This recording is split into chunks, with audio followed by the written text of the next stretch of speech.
Olu lusasazo lwendaba lusiza ngqo kwikomkhulu le-SABC e-Auckland Park eRhawutini nazi eziphambili ngalentlwa. I do not know Mr. Katiso Molefe. Owayesakuba intloko yecandelo lokhetshe ugqirha Godfrey Libiya uzikhanyele izityholo zokuba elicandelo lathunywa ukuba liyokunqanda ukubanjwa kukakatiso Katie Molefe ngelixa kufike amapolisa emzini wakhe. Iningi labo abantu abasuka kumazwe esisondelene nawo njengabo Malawi, Zimbabwe nawo Mozambique. Kubanjwe abemi bamazwe angaphandle abangenazimpepha eGqeberha eMpuma Koloni ngelixa iziphathamandla zikarhulumente zenze utyelelo lungabhengezwanga. Kwezemidlalo, ukoyiswa koMzantsi Afrika yiNew Zealand ngamanqaku angama-33 kwali-16 ngomgqibelo kubeke kwindawo embi. Molweni Mzontsundu, singonondaba belijelo losasazo sesilungele ukuniphakela kuvimba wethu ngokuhlwanje ngokukhawuleza masingene emxholweni.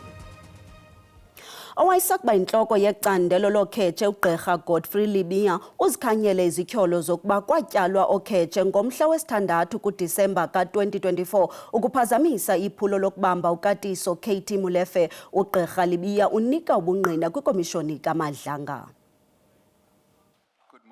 Ikomishoni kaMadlanga ibuyele kwiphulo loqoqo lamapolisa lomhla wesi-6 kuDisemba 2024 kwikhaya lotyholwa ngokuba lilungu lomkhambathi wezaphuli-mthetho ukatiso Katie Molefe esendini eRhawutini namhlanje kujikwa ngemibuzo ingqwaingqwa yokhetshe ngelo xesha eyanika umyalelo wokuya kweHawks kwelo khaya likaMolefe ugqirha Godfrey Libiya owayengumakhonya weHawks kuzwelonke.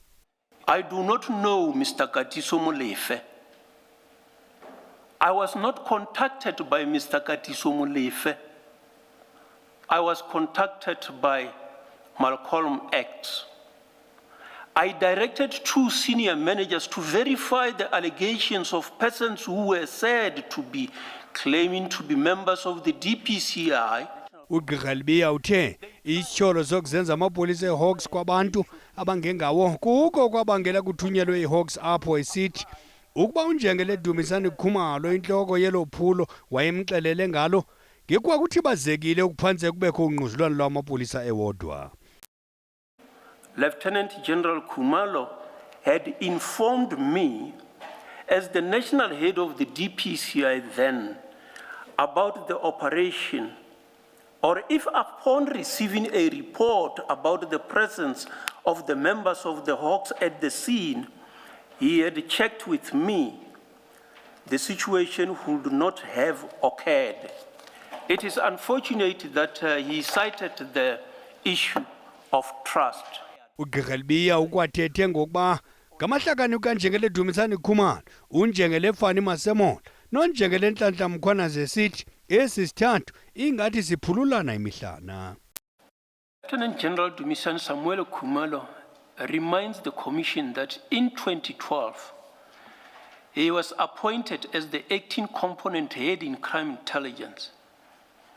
When General Masemula, who was a divisional commissioner at Protection and Security Services, was appointed by Lieutenant General Mkhwanazi as the acting divisional of crime intelligence, while Lieutenant General Mkhwanazi was appointed as the acting national commissioner. Indeed, the trio have been together for a long time, and in some instances, appointing and promoting each other. Iyaqhuba ikomishoni ngomso. Isekela ntsumpa le-EMPD elinqunyanyisiweyo uJulius Mkhwanazi uphinde wabanjwa kwakho unikwe isigunyaziso sokubanjwa logama ebezimase enye yenyewe kwinkundla kamantyi yaseBrakpan. Uza kuvela phambi kwenkundla kusasa ngomso ejamelene namatyala orhwaphilizo nobuqhophololo. uCalvin Dludla ulandela eli nqaku. uphinde wakhalelwa amasongo kaSigonyela lo obhekene noTalatiya uJulius Mkhwanazi nosamisiwe emsebenzini. Uzokhumbula ukuthi namhlanje ubevele enkantolo yemantshi yaseBrakpan njengoba ebhekene namacala okubulala afaka phakathi ke ukubulawa kaEmmanuel Mbhense usomabhizinisi owabulawa ngonyaka u2022 ngoApril. Kanti kuthe nje uma ngabe nje ligoqwa leli cala noma lihlehliswa kwavela ukuthi ke cha abe IPD laba baphenya izenzo zamaphoyisa base bemxhakathisa besho ukuthi cha angeke ukwazi ukuthi uphume njengoba ke ubhekene namanye amacala. Lamacala bathi ubhekene nawo amacala afaka phakathi inkohlakalo kanye nokukhwabanisa njengoba ke kuthiwa ke waba nesandla ekunikezweni kukaSomabhizinisi nayo obhekene noTalatiya lwakhe uVusimuzi Khet Matlala. Uzokhumbula ukuthi ke udaba lwamalambu alihlaza phecelezi blue lights lagcina lusumatheni noma liwundaba mlonyeni. Kanti namhlanje ke uboshiwe ke uMkhwanazi kanti useboshwa okwehlanda lesihlanu uJulius wakwaMkhwanazi. Kanti amaphoyisa ke ashilo ukuthi ke ukhona la ngaphakathi kanti ke uprocessiwe wase egcinwa ke eDoksini. Kusasekuseni kulindeleke ukuthi avele enkantolo yemantshi yaseJimmiston. Kanti amaphoyisa njengamanje aseyolanda omunye umsolo azovela naye enkantolo kusasa. Igama lami nguCalvin wakwaDludla. Endabeni zeSABC ngibika ngiseBinoni ekuruleni. Isebe lezemicimbi yezekhaya likhumbuza uluntu mayelana nomhla wokugqibela wokubhaliswa kwemitshato yesintu. Ixesha elikhethekileyo lokubhaliswa lamiswa kususela ngomhla wokuqala kuSeptemba wonyaka ophelileyo de kube ngumhla wama-31 kule nyanga kaAgasti. Ukunaba banzi kulomba sidlana indlebe nosekela mlawuli kwintshukumo yesebe lemicimbi yezekhaya uMnumzana Thulani Mavuso. Sibhutise Mnumzana Thulani Mavuso, sibulele nangexesha lakho. Khasele usixelela tata into yoba ke kule mitshato okanye kweli xesha lokubhaliswa kwemitshato yesintu kophi umahluko phakathi kulo wesintu nale iqhelekileyo ke kuthiwa ke i-civil marriage? No, ndiyabulela msasazi nabaphulaphula be-SABC. So into eyenzekileyo is that imitshato yesintu iyaregisterishwa xa igqitywa ukwenziwa after 3 months or before at the end of 3 months. Now what has been happening yuba ke sibone abantu abaninzi khange baregister lo mitshato. So umphathiswa ke wabhengeza ixesha elikhethekileyo yokuba abantu mabaregister before the 31st of August 2026. Senzela loo nto uba ke zininzi izinto ezenzekayo kwi-courts, in particular xa the other partner has passed on, kuba nzima kwiinkundla ukuba zikwazi ukuqinisekisa ukuthi umtshato ubukhona nyani.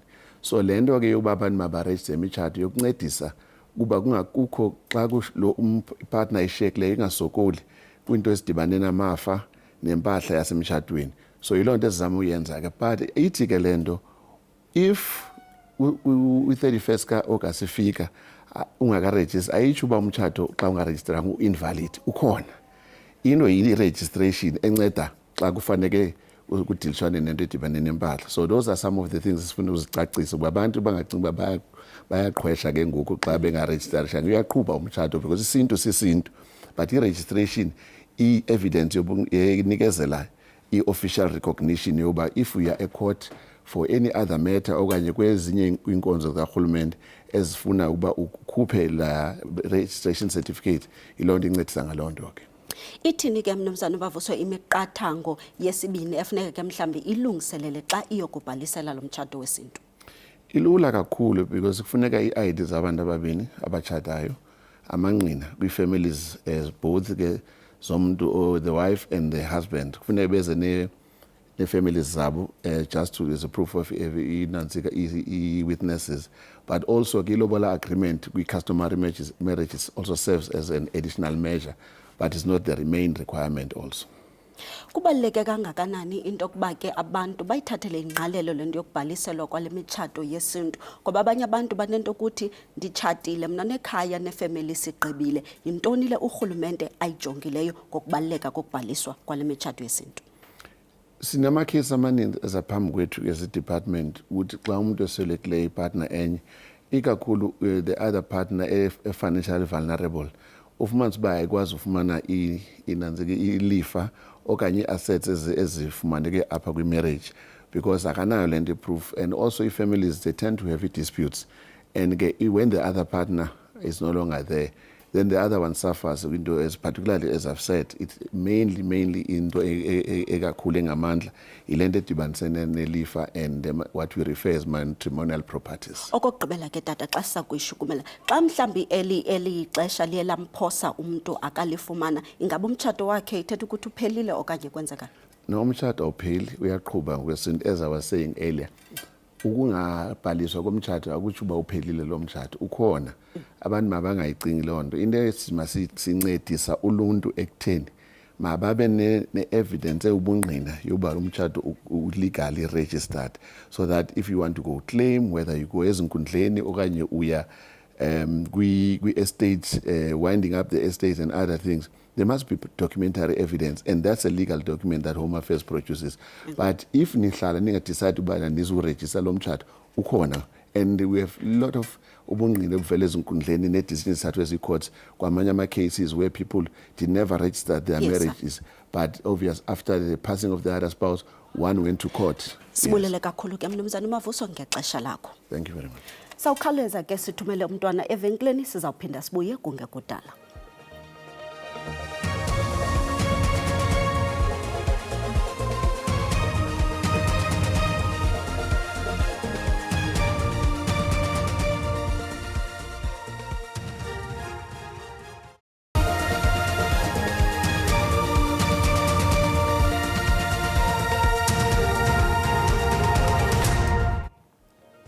Sinamkele kwakhona sikwabulisa nakwabo basanda ukungena uyakwazi ukuzibukela ezindaba kwiqonga lika SABC Plus nakwi-SABC leHigh okanti kuphela nje kwazo ungalizibukela kwikhasi lika YouTube ngokuba uthi SABC Indaba zesiXhosa. Masihlabele mgama. Ngabemi bamazwe ngaphandle abangenazimpepha abali-19 babanjwe eGqeberha eMpuma Koloni. Ababantu babanjwe kwiphulo loqoqo kungabhungiswanga kwindawo yolwakhiwo liSebe lezeKhaya kunye nezelabasebenzi. Kweli phulo bekuhlolwa ukuthotyelwa kwemithetho yabasebenzi nomthetho wokungena kweli. Urhulumente ugxeke iinkampani zabucala ezisaqesha abemi bamazwe ngaphandle abangenazimpepha. Abanye babo babanjiweyo baneempepha zokundwendwela kweli kuphela nesele ziphelelwe lixesha. Isebe lemicimbi yekhaya lithi kuza kubakho amanyathelo aqatha ngakwiinkampani eziqesha abemi abangenampepha zokuba kweli lizwe. Kulaba ke sibabambile sibonile ukuthi iningi labo abantu abasuka kumazwe esisondelene nawo njengabo Malawi, Zimbabwe nawo Mozambique abafika bethi bazovakasha bese bengabe besahamba ukubuyela emakhaya bese behlala la eSouth Africa kuze kudlule nesikhathi ebebezosivakasha bese besuka lapho bese begcina besebenza okungekho ke emthethweni lokho. Kusenjalo isebe lezemisebenzi livakalise inxalabo ngokungathotyelwa kwemithetho yemisebenzi kule ndawo. Kukhona ukungagcineki kwemithetho ezokusebenza nemisebenzi kwa-Employment and Labour.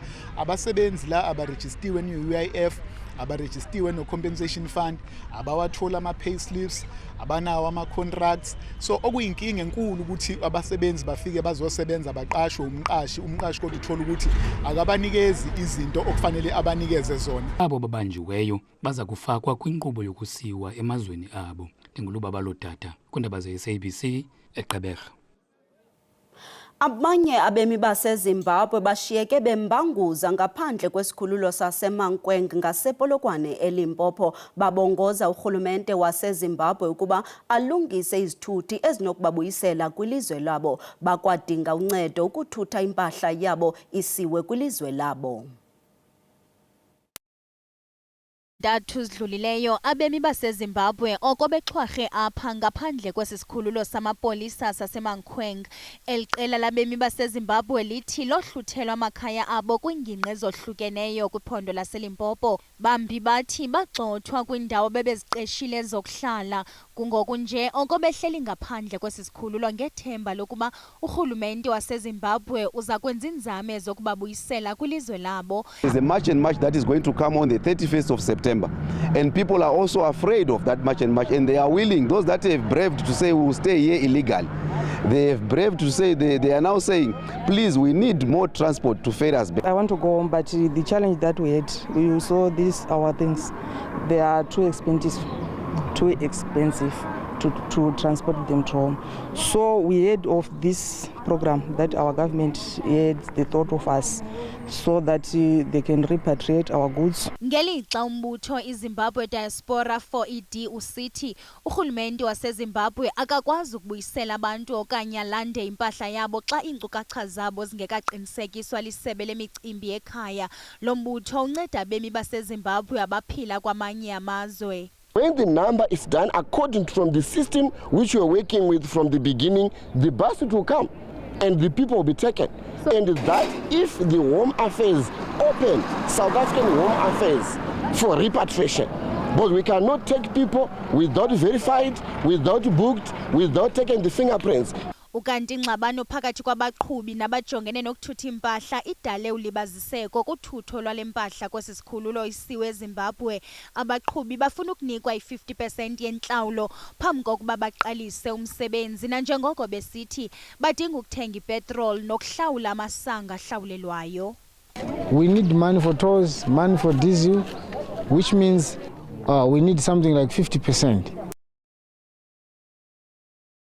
Ingxelo esayilwayo yekomiti yesikhawu nephanda ngezityholo ezaziphakanyiswe ngumkomishinala wamapolisa eKZN uNjengele Nhlanhla Mkhwanazi idandalazise ukuba abukho ubungqina obubonisa ukuba nenjongo zokubhangisa icandelo eliphanda ngokubulawa kwabezopolitiko. IPKTT ngumphathiswa wesipolisa uSenzo Mchunu nokukhefu ekhethekileyo xa kungoku. Le komiti isasebenza kwingxelo engamaphepha angama800. Umkomishinala wamapolisa eNtshona Koloni uthi kuza kuthunyelwa amanye amapolisa eNyasa ukuqinisekisa ukhuseleko loluntu kwaye baza kuqhubeka nokubonakala rhoqo kwesi sixeko. Oku kulandela ukubulawa kwelungu leqela elikhethekileyo lamapolisa kudubulwano. Umrhanelwa naye udutyulwe wabhubha kwiveki ephelileyo kwenzeke isiganeko ezintathu zokudutyulwa kubulawe abantu eNyasa. Ayaphokoka amazovelwano emva kokuwa kukaCaptain Zamani Mzayiya ngethuba kuqhutywa uqoqo lwemipu engekho mthethweni eNyasa. Ushiya ngasemva owakwakhe kunye nabantwana abane. Umzayiya uchazwe njengepolisa belithenjiwe kwiimeko ezinobuzaza.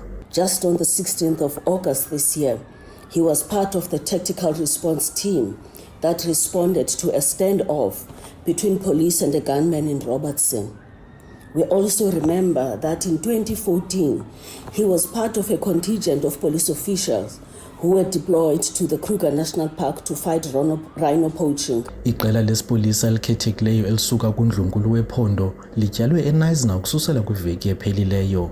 Eliqela liphanda ukubulawa kwalo wayesakuba ngusodolophu oBritsengwa kunye namanye amalungu we-ANC uMandla Matiwane noMandla Tyololo obekwa ngunoteksi.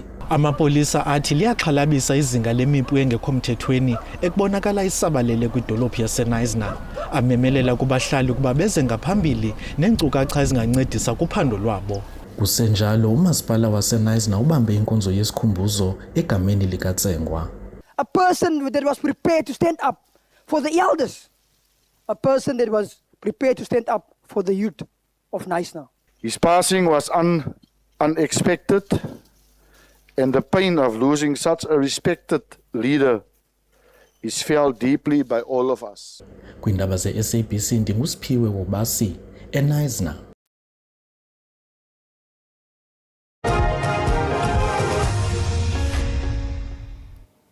Kwezemidlalo ukoyiswa koMzantsi Afrika eNew Zealand ngamanqaku angama-33 kwali-16 ngomgqibelo kubeke kwindawo embi. Omabini lamaqela amaxhaphetshu bila esoma kumalungiselelo omdlalo ovavanyo wesibini ekulindeleke nawo uTaki Nhlantsi ngomgqibelo eKapa.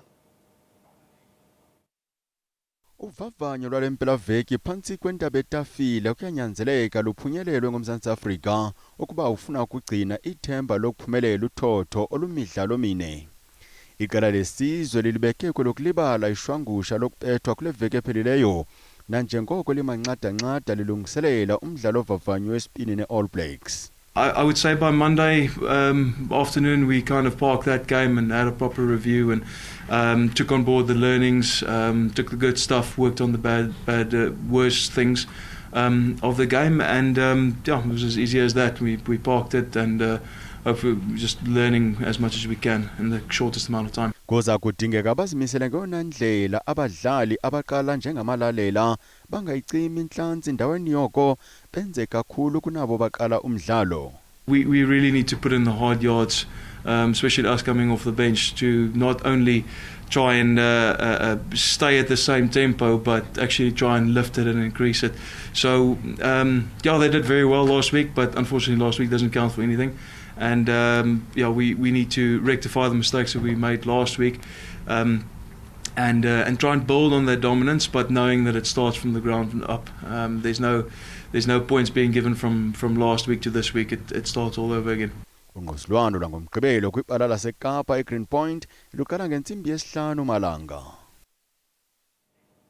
Siqongqothile owangokuhlwanje uvimba sinikhumbuze ukuba Nkomso ziza nogxa bethu indaba ngolwimi lesiZulu usuku benzolo.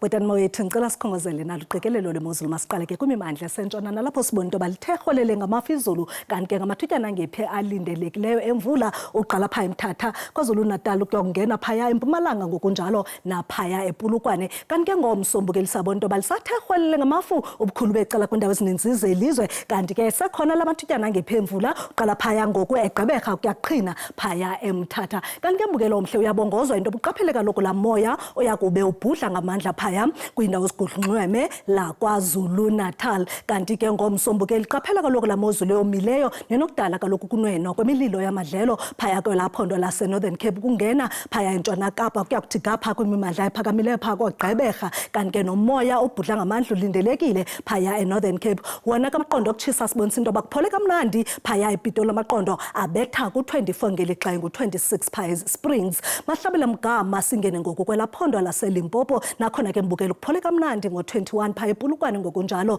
naseTzanini ngelixa amaqondo ethathisa ngo26 phaya eLiphalale ubake wena mbukeli kwelaphondo laseMpumalanga lindele imozulu efudumele nje kamnandi ngo25 phaya isikhukhuza ngelixa engulo 21 wempolo eEmelo ngoku masibheke simpiko kwelaphondo la KwaZulu Natal fudumele kakhulu ngama30 phaya eMgungundlovu ngelixa phako Kokstad silindele u27 degrees Celsius ubake wena mbukeli kwelaphondo laseMpuma Kapa ungalindela imozulu efudumeleyo amaqondo abetha phaya ku30 kwanojoli ngokunjalo naphako nxuba ziyathathise ngo32 phaya eMthatha masambe ke mbukeli singene kwelaphondo laseNtshona Kapa nalapho ndingatsho ndithi amaqondo athanda baphansi ngo18 degrees phako Cape Pagalas ngokunjalo nakwa Hermanus zaphinda thathise ngama30 phaya eVostile ngoku singena kwelaphondo lase Northern Cape nalapho ke ndingatsho ndithi kufudumele amaqondo abetha ko32 phako Calvinia ngelixa ngu31 phaya eUppington bake wena useFreystata alindele imozulu ephole kamnandi ngo22 phaya eFixburg ngelixa kufudumele ngo25 eVelkom ngoku masiqonqothe ibhekile yethu ngelaphondo lase Northwest nalapho kufudumele nje kakuhle eFreiburg ngo28 ngelixa koMahikeng silindele u26 kamnandi mawethu.